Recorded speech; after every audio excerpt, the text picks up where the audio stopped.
विधान परिषदेच्या निवडणुकीमध्ये महाविकास आघाडीच्या 3 उमेदवारांपैकी ठाकरेंच्या शिवसेनेचे मिलिंद नार्वेकर विजयी झालेले आहेत, तर शेकापचे जयंत पाटील पराभूत झाले आणि या जय पराजयामागे काँग्रेसमधलं अंतर्गत राजकारण कारणीभूत असल्याची माहिती समोर येते। नार्वेकरांना निवडून द्यायचं की जयंत पाटलांना, याबाबत काँग्रेसमध्ये 2 गट पडलेले होते अशी कुजबूज आहे।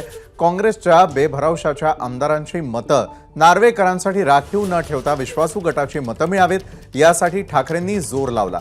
निवडणुकीच्या आदल्या रात्री ठाकरे आणि काँग्रेस नेत्यांमध्ये बैठक झाली आणि रणनीती ठरवण्यात आली आहे। त्यामुळे मिलिंद नार्वेकरांचा विजय सुकर झाल्याचं कळतंय।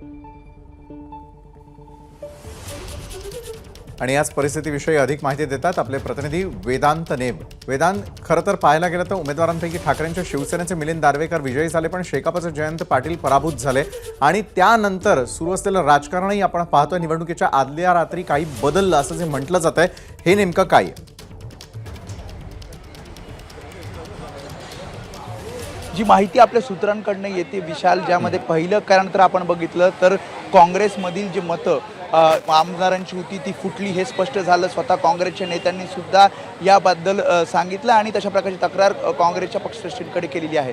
दुसरं महत्त्वाचं कारण म्हणजे जयंत पाटील निवडून येऊ शकले नाहीत किंवा मग मिलिंद नार्वेकर हे सुद्धा डेंजर झोनमध्ये होते।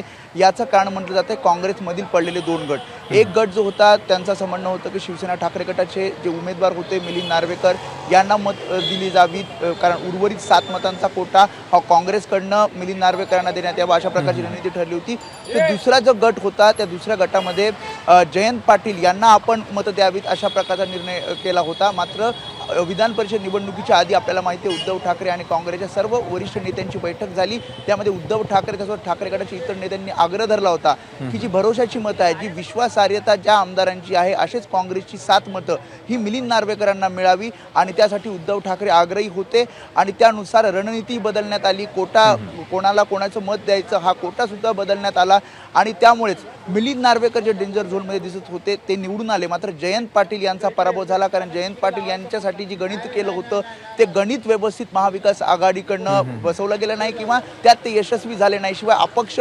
आमदारांचं सुद्धा जे मतं मिळायला पाहिजे होती ती त्यांना मिळाली नाहीत आणि त्यामुळे आता अनेक कारणं यामध्ये समोर येताना पाहायला मिळतात। विशाल, नक्कीच धन्यवाद आपण दिलेल्या सविस्तर माहितीसाठी वेदांत। नमस्कार। मनसुद्धा तुझं ही वेगळ्याच प्रकारची मालिका तुम्हा सगळ्यांना खूप आवडली होती। याचा दुसरा सीझन कधी येणार अशी विचारणा झाली। प्रतीक्षा संपली आहे मित्रांनो, येतोय मनसुद्धा तुझाचा दुसरा सीझन। होय मनसुद्धा तुझं।